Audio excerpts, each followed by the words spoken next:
Bonjour à tous les yogis. Aujourd'hui, je vous propose une séance de Hatha Yoga pour vous préparer à l'assise de la méditation. À tout de suite. Avant de commencer, je vais vous montrer plusieurs possibilités d'assises et ensuite on fera notre pratique de manière à étirer nos ischio-jambiers, travailler différents muscles du corps justement pour préparer à l'assise. Les postures que je vais vous proposer pour préparer cette assise vont permettre de renforcer les jambes, de travailler le bas du dos, hem et de renforcer enfin la mobilité du bassin, des adducteurs également.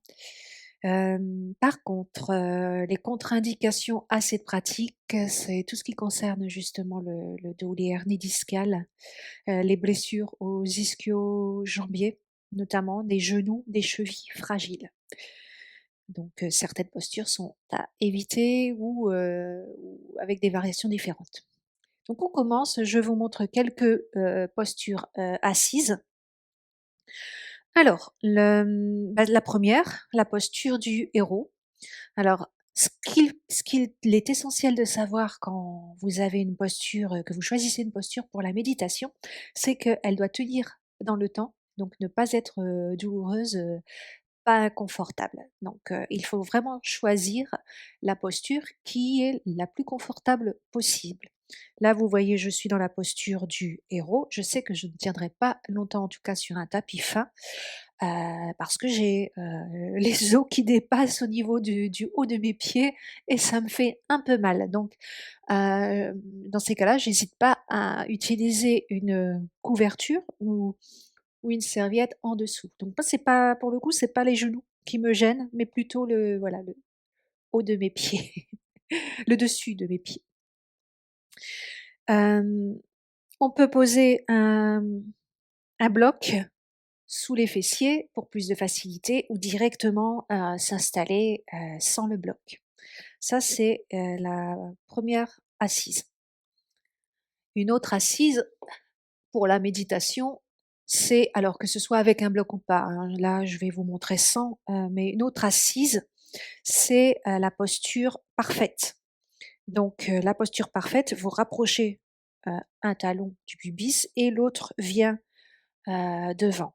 Normalement vos genoux sont au sol et vous voyez, l'idée c'est d'allonger la colonne vertébrale. Donc de même, on peut prendre un bloc que l'on pose sous les fessiers justement pour descendre un peu plus les genoux et allonger la colonne.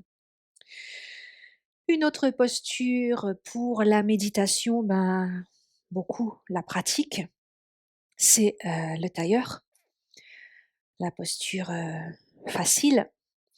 Et bien bizarrement, on croit comme ça qu'on peut tenir très longtemps, mais je peux vous assurer que quand on reste, plusieurs, dizaines de minutes, voire, plusieurs heures dans cette même assise, cela peut être très difficile. J'en ai fait l'expérience à mes débuts dans ces cas-là, on n'hésite pas à utiliser un mur pour poser le dos, parce que c'est là que cela peut gêner et on change également le croisement de ses jambes en cours de route, si jamais ça devient très, très long une autre posture, mais moi je ne la ferai pas parce que j'ai un souci au genou, hein, depuis longtemps maintenant, donc j'évite, c'est le lotus. Alors, on pose en fait le talon contre le pli de laine, le talon droit et ensuite le talon gauche. On peut le faire en demi, lotus, donc moi je peux le faire du côté droit même si, je suis pas trop échauffée donc je préfère pas trop quand même. Vous pouvez faire en demi lotus et changer le sens. Sinon après vous avez le lotus complet. On va continuer alors notre pratique et étirer pour, travailler cette assise, nos ischio-jambiers. Donc on commence dans la posture du chien tête en bas, vous venez à 4 pattes. Les doigts bien écartés à la largeur du tapis, enfin plus ou moins, les genoux sous les hanches, vous crochetez vos pieds et vous soulevez le coccyx vers le ciel. Vous pouvez fléchir les genoux pour rapprocher le ventre au début, peut-être même effectuer des petits mouvements parce qu'on est en tout début de pratique et que on n'a pas échauffé nos ischio-jambiers pour l'instant. Donc, on n'hésite pas à faire des petits mouvements d'échauffement pour se faire du bien. Et ensuite, on entre dans un moment statique pendant 5 respirations profondes.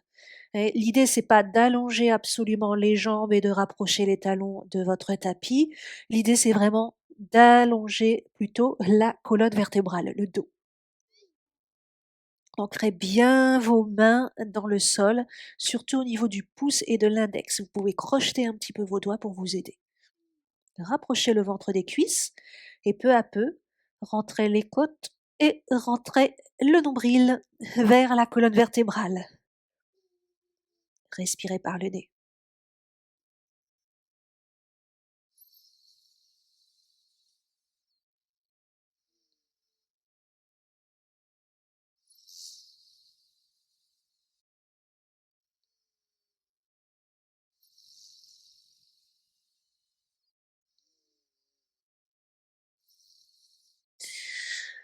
On regarde à l'avant du tapis. Puis, on va avancer le pied droit à côté de la main droite. On relâche le genou. Et là, pareil, hein, si vous avez un pas d'une couverture, on n'hésite pas à les utiliser. Le pied gauche reste crocheté. Et vous pouvez vous redresser dans une fente basse. Les bras levés vers le ciel, vous allongez la colonne, vous regardez droit devant vous, vous rentrez le ventre, les fessiers, le genou au-dessus de la cheville, restez avec les orteils crochetés pour maintenir l'équilibre. Et respirez. Essayez de ne pas vous affaisser parce que c'est souvent ce qui se passe dans l'assise. Au bout d'un moment, on s'affaisse et on ne se rend pas compte que l'on peut se faire mal. Donc on soulève le bassin, on reste active.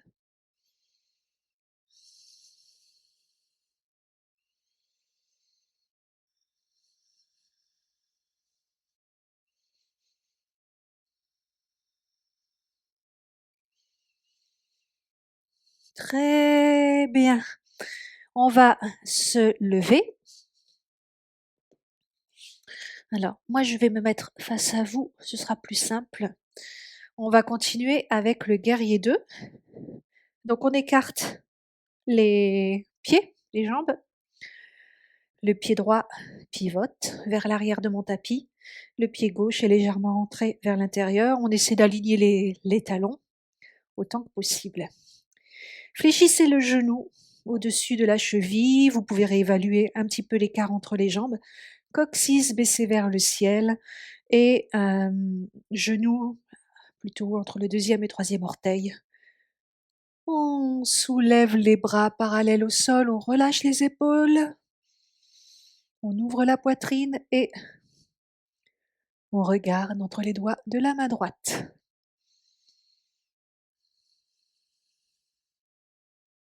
Respirez.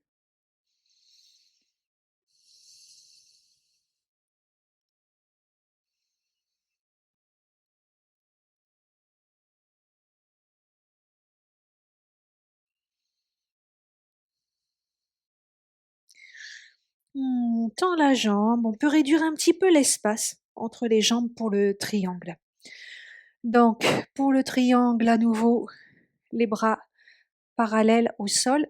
Vous pouvez peut-être, si vous préférez, pour évaluer un petit peu le côté gauche, poser votre main contre la cuisse gauche et voilà, on avance sur le côté avec le flanc gauche vers le ciel et quand on sent que ça ne va plus, que ça bascule vers l'avant, on arrête. Et on ne s'affaisse pas, enfin, vous voyez sur la jambe, on est active. On peut regarder la main levée ou alors avoir le regard en face.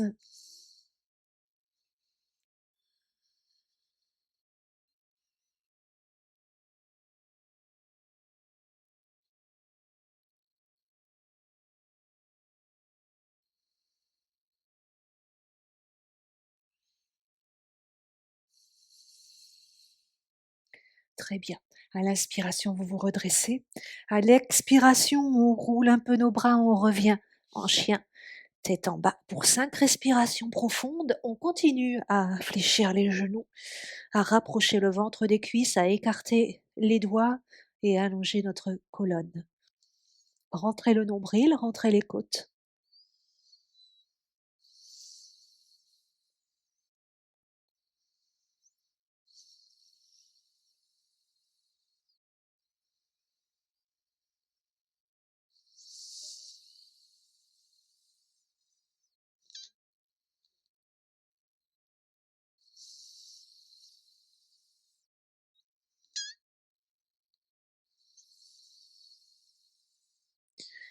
Regarde à l'avant du tapis. On va cette fois-ci avancer notre pied gauche près de notre main. Vous posez le genou, vous laissez les orteils crochetés et à l'inspiration, on lève les bras vers le ciel. Fente basse. Respirez. Allongez la colonne. Maintenez votre équilibre avec l'ancrage au niveau de vos orteils arrière et de votre pied gauche avant. Allongez vos inspirations et vos expirations. Gardez votre concentration sur le moment présent.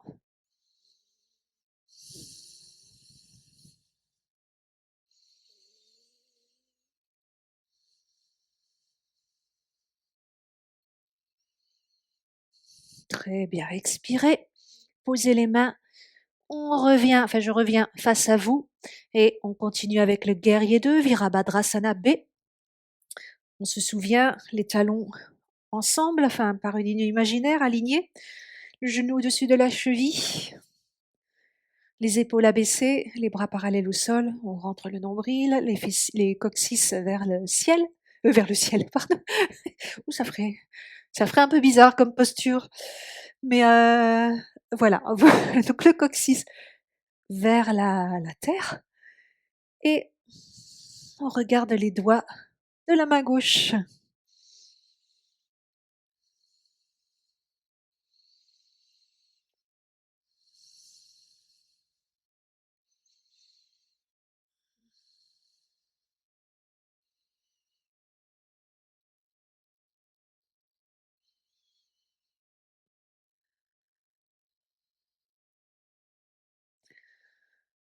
Inspire, tendez la jambe. Réduisez peut-être votre écart. Les bras toujours parallèles. Enfin, on peut poser aussi le bras contre la cuisse, le bras droit. Et on imagine que quelqu'un nous tire vers la gauche. Et ensuite, bras vers le haut, bras vers le bas.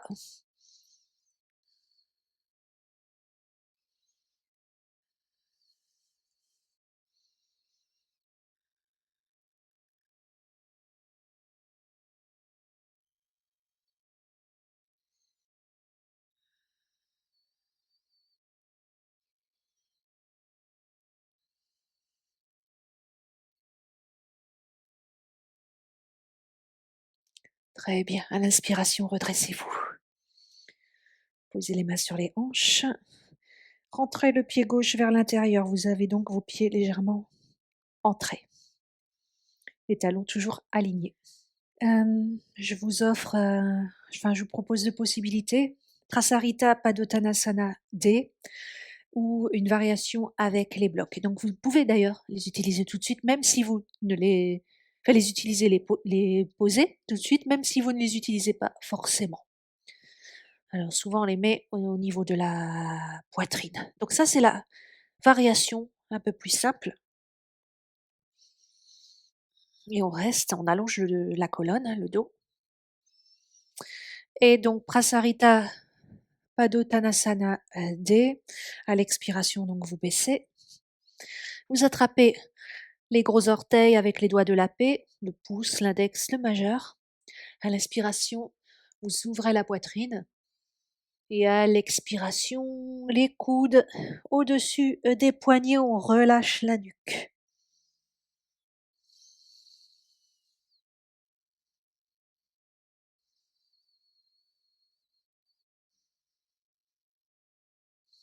Essayez de porter votre poids vers les orteils.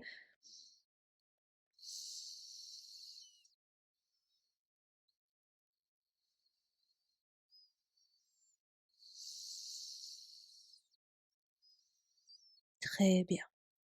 Inspirez, vous vous redressez de moitié. À l'expiration, posez les mains sur les hanches. Inspirez, redressez-vous. Expirez. On va réduire l'écart de nos pieds, mais quand même un peu plus large que notre bassin, et nos pieds vont aller vers l'extérieur. On va s'installer dans la guirlande. Les coudes à l'intérieur pour vous aider à ouvrir un peu plus les hanches. On essaie de garder le dos droit. On reste pour 5 respirations profondes.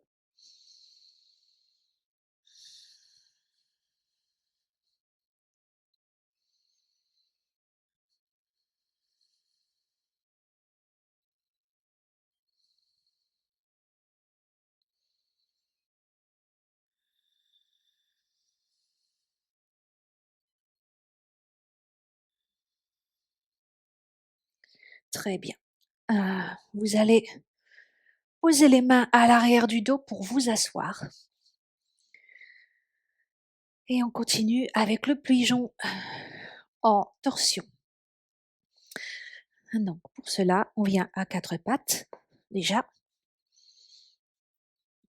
et vous allez avancer donc votre genou droit derrière le poignet, reculer votre jambe gauche à l'arrière.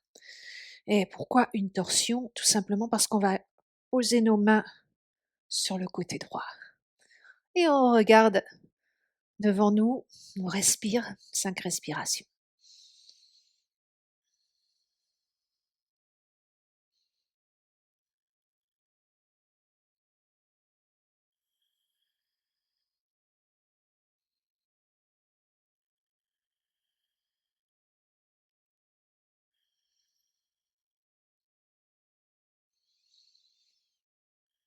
Très bien. On revient à quatre pattes et on prend le temps de s'installer dans notre pigeon du côté gauche. Inspirez, expirez vers la gauche. Regardez un point fixe devant vous.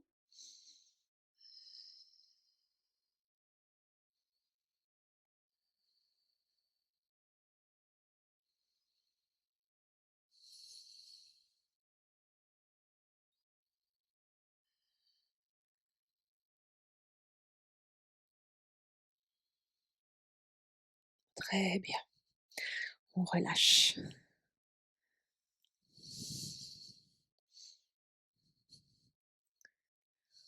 On continue avec la posture du papillon assis. Donc, la plante de pied est posée dans le tapis. On bascule les genoux vers l'extérieur. Enfin, la plante de nos pieds vient ensemble et on peut attraper nos orteils. On peut basculer vers l'avant en essayant de garder le dos droit. Vous allez sentir l'intérieur de vos cuisses en vous penchant. Ce sera plus intense. D'accord? C'est trop intense, vous pouvez rester assise. Une autre possibilité également, c'est de s'avancer et de poser un bloc sous le front. Alors pour moi, c'est impossible, il faudrait que je fasse comme ça. Voilà. Très bien. C'est moins intense quand on fait comme ça parce que là, j'ai éloigné en fait mes pieds du corps. Donc je vais pas choisir cette option-là, mais vous, vous pouvez.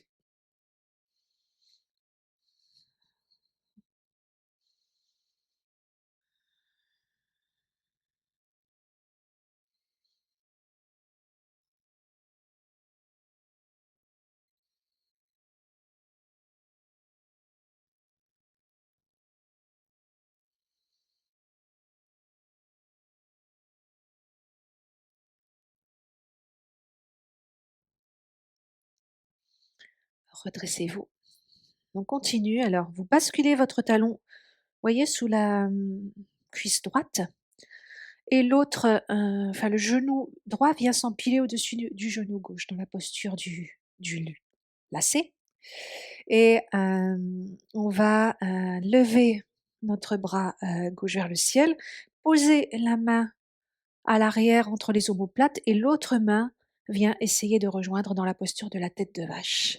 Vous pouvez utiliser une sangle si c'est, trop compliqué d'attraper les doigts ou, rester tout simplement avec, la paume de main au niveau, des omoplates et l'autre, dans le dos de la main, dans le milieu du dos. C'est très bien aussi. On respire.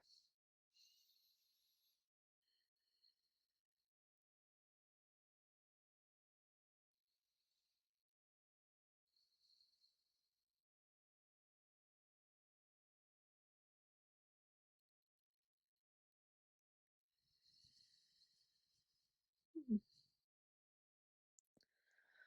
Voilà, on est dans un travail de fermeture des hanches cette fois-ci, comparé au papillon. On délace délicatement, on change le sens et donc je ne l'ai pas dit, mais plus vous rapprochez du corps, plus c'est difficile. Vous pouvez éloigner les jambes pour un peu plus de facilité. Hem, vous pouvez également placer votre bloc ou un coussin entre, vos genoux et on change le sens des bras également. Bras droit vers le ciel à l'expiration. On pose la main dans le dos, l'autre main vient la rejoindre.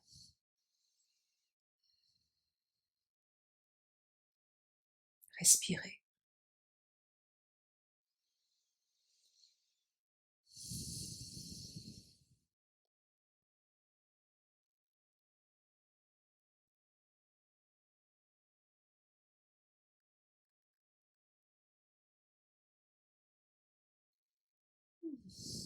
Très bien.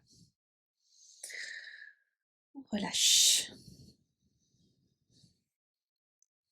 On retire le bloc et là, vous pouvez choisir votre assise pour une, méditation. Vous êtes, prêt, vous êtes prête. Pour cela, on a travaillé les différentes parties du corps, hem, notamment au niveau de nos jambes, du bassin, de la colonne, des ischio-jambiers, du bas du dos, pour pouvoir tenir plus longtemps. J'espère que cette séance vous a plu et on se dit, à bientôt. Portez-vous bien.